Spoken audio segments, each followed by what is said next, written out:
या जागेचं अजून एक वैशिष्ट्य म्हणजे या त्रिशूळापासून हा जो त्रिशूळ दिसतो या त्रिशूळापासून 30 फूट अंतरावरती एक विहीर आहे. त्या विहिरीला सासू सुनेची विहीर म्हणतात.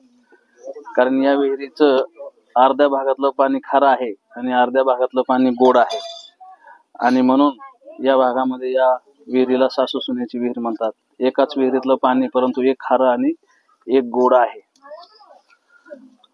असा हे एक या सरोवरातला लोणार चमत्कार आहे. सध्या ही विहीर पाण्यामध्ये बुजलेली आहे, परंतु ज्यावेळी ही पाण्याची लेवल कमी होईल तेव्हा ती विहीर उघडी पडते. आणि हा नावाच्या राक्षसाला विष्णूने मारले. त्याच नावावरून या सरोवराचे व या परिसराला लोणार हे नाव दिलेले आहे. ब्रिटिश अधिकारी जे अलेक्झांडर यांनी 1823 मध्ये या विवराची नोंद केली. याची नोंद अकबराने लिहिलेल्या ऐने अकबरी, पद्मपुराण व स्कंद पुराण यासारख्या प्राचीन ग्रंथातही आढळतो. याची निर्मिती साधारणतः 1,57,000 वर्षापूर्वी झालेली असावी असा शास्त्रज्ञाचा अंदाज आहे.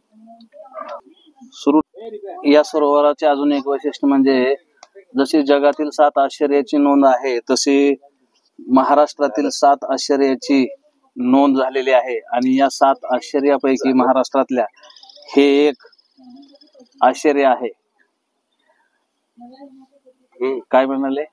उर्वरित 6 आश्चर्य खारट आपल्याला घेतल्यानंतर लागते. प्रत्यक्षात तुम्ही या पाण्याची चव घेऊ शकता, तेव्हा तुम्हाला कळेल की हे पाणी खारट असून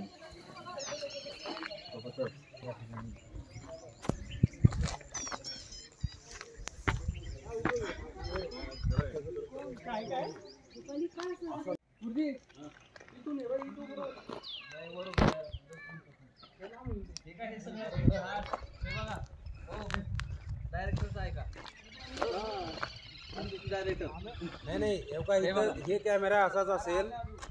3 झेंडे आले का? ऐका तर हे पूर्ण मंदिर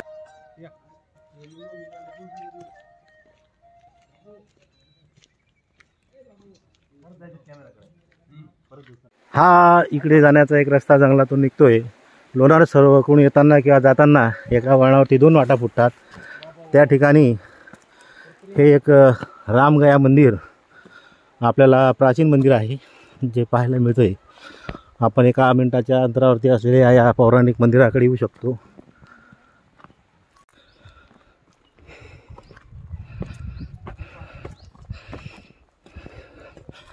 या प्राचीन मंदिराचं संवर्धन करण्यात आलेलं आहे.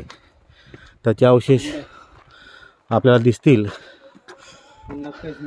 आणि हे प्राचीन काळातील कुंड, जंगलात असलेले हे प्राचीन मंदिर, या मंदिराकडे जाताना दिसेल की त्याचे अवशेष विखुरलेले दिसतील.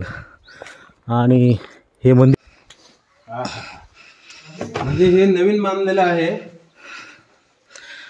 परंतु आतील गाभारा आणि त्याचं बांधकाम पुरातनच आहे. आत श्रीराम प्रभूंची मूर्ती असून हे या मंदिराला रामगया मंदिर असं म्हणतात. त्याचा प्राचीन गाभारा आपल्याला पाहायला मिळतोय. जय श्रीराम. काही ठिकाणी मात्र नवीन त्याला बांधकाम करून नवीन खांब लावण्यात आलेत. गुरुजी असं बनायचं बघाल तर हा बेसाल्ट पासून बनलेला दगड आहे आणि हा लावा असा थंड होण्यापूर्वीची अवस्था कदाचित. आणि याचं वजन जर बघितलं आपण तर खूप कमी वजन आहे. या दगडाचं जे वजन असायला पाहिजे ते किमान 5 किलो तरी असायला पाहिजे, परंतु हा मला वाटतं अर्धा किलोपेक्षा कमी आहे. आणि हा तरी छटाक भरच असेल, 50 ग्रॅम. आणि इथं आपल्याला स्पष्टपणे जर आपण इथं झूम केलं तर आपल्याला हे स्पष्टपणे दिसेल की हा लावापासून बनलेला दगड आहे. घेऊन जायचं का एखादा, आणि हा कदाचित पाण्यावर टाकले तर तरंगेल सुद्धा. त्यामुळे एक आपण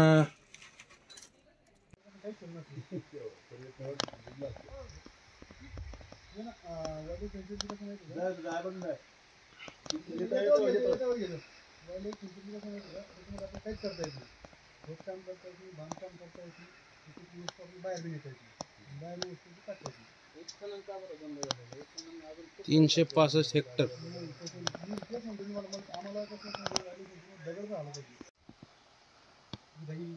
आता एक वरून विहंगम जे सरोवर दिसते